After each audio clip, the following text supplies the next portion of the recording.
ঘন ঘোর আধারে ভোর তুই যে মা আলোর।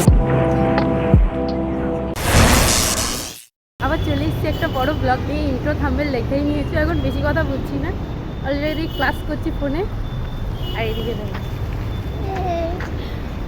এতক্ষণ হয়তো বুঝেই গেছো যে আসলে আমরা তিনজন সকাল সকাল রেডি হয়ে বেরিয়ে যাচ্ছিটা কোথায়। হ্যাঁ, যাচ্ছিলাম মায়ের বাড়ি। তো তাড়াতাড়ি করে বাসে করে আগে রওনা দিলাম বিধাননগরের দিকে। আর এদিকে দেখো, আমি যাচ্ছি ঘুরতে, মানে মায়ের কাছে পুজো দিতে, আর ফোনে করছি ইন্টার্নশিপের ক্লাস। তো চলে এসেছিলাম বিধাননগরে প্রথমে, দিন পর আবার কোথাও ঘুরতে যাচ্ছি। আর গরমের মধ্যে একটু স্লাইস খেয়ে নিয়েছিলাম তিনজনেই। তারপরেই চলে আসছে আমাদের ট্রেনটা, আর আমরা সোজা একদম বিধাননগর থেকে রওনা দিলাম নৈহাটি জংশনের দিকে। সো আমরা এখন ফাইনালি কাকিনাড়া থেকে নৈহাটির দিকে রওনা দিচ্ছি।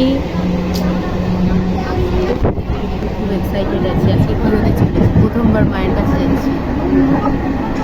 তারপরে আমরা সবাই নেমে পড়লাম নৈহাটি জংশনে। আদেও জানি না কোথায় আছে মায়ের মন্দির। ফার্স্ট টাইম মাকে দেখবো সামনে থেকে, আমি দেখেছি চলো। তারপরে অবশেষে দেখতে পেলাম মায়ের মন্দিরটা। যেহেতু আমি আগে কখনোই যাইনি, তাই আমি জানতাম না যে কোথায় আছে, কিন্তু রাস্তার ধারে আছে এইটুকুনি জানতাম। তারপরে এদিকে কিনে নিয়েছিলাম ডালাটা, আর তারপরে চলে গেছিলাম লাইনে। এই ফাঁকা রাস্তা, এই রোদ্দুর রাস্তা, আর খালি পায়ে এতটা পরিমাণে গরম পড়েছিল যে 10 সেকেন্ড যদি ওই রাস্তায় হাঁটো তো পায়ের তলা পুরো একদম লাল হয়ে যাবে। তো বেশিক্ষণ আমাদের লাইন দিতে হয়নি, কিছুক্ষণ লাইন দেওয়ার পরে আমরা একেবারে মন্দিরের ভেতরের যে লাইন ছিল সেখানে প্রবেশ করি। প্রচুর লাইন, প্রচুর মানে প্রচুর। আমরা তো প্রথমে ভেবেছিলাম যে বাইরে থেকে লাইনটা ঢুকে একেবারে ডিরেক্ট মায়ের সামনে যাচ্ছে, বাট এখানে ছিল একদম অনেকটা ঘোরানো পথ। তারপর তো ফাইনালি অনেকক্ষণ পরে মায়ের দেখা পেলাম, জাস্ট মনটা জুড়িয়ে গেছিল। ফাইনালি মায়ের মুখ দর্শন পেলাম অনেকক্ষণ পরে সামনে থেকে প্রায়। বেশ কিছুক্ষণ লাইন দেওয়ার পর আমরা চলে আসি একেবারেই সামনের দিকে, আর সামনে এসে আগে প্রথমেই পুজোটা দিয়ে নিই। আর এদিকে দেখো কত মানুষ দাঁড়িয়ে আছে মাকে ভালো করে দেখার জন্য। আর এদিকে আমাদের তো পুজো কমপ্লিট হয়ে গেছিলো, আমরা মন্দির থেকে বেরিয়ে গেছি। ফাইনালি পুজো দেওয়া ডান, আর আমার কপালের টিপও উঠে গেছে, এত ভেঙেছে এত। আর এদিকে যেহেতু অনেকটা দুপুর হয়ে গেছিলো, তাই আর বেশি দেরি না করে একটা জায়গায় আমরা খেতে চলে যাই। আর আমরা গেছিলাম একটা বাড়ির মধ্যে হোটেলে। আর বাড়ির অ্যাম্বিয়েন্সটা আমার খুবই ভালো লেগেছে, খুব সুন্দর করে সাজানো ছিল, আর খাবারটাও বেশ সুন্দর ছিল। কিন্তু ফাইনালি আমাদের খাওয়া কমপ্লিট। রোদটা কি সুন্দর পড়েছে, কিন্তু এই মেন রাস্তায় গেলে প্রচুর কষ্ট হচ্ছে। করেছি এইদিকেই যে এতক্ষণ পরে একটু ভালো করে ফুটেজ নিতে পারছি এদের নিয়ে।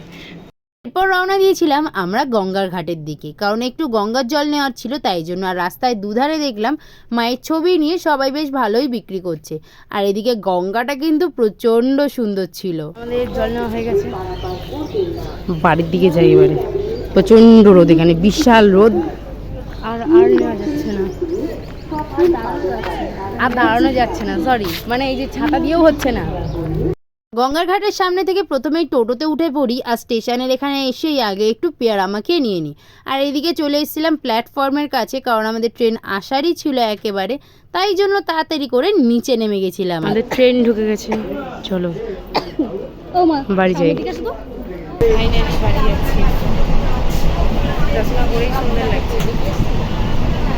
ট্রেনে উঠে পেয়ারা মাখা খেতে খেতে এবার চলে আসি বিধাননগরে, আর তারপরে একেবারে রওনা দিয়েছিলাম বাড়ির দিকে। তো টাটা, দেখাবে অন্য ভিডিওতে। তোমরা ততক্ষণ চ্যানেলটা সাবস্ক্রাইব করে পাশে থাকো।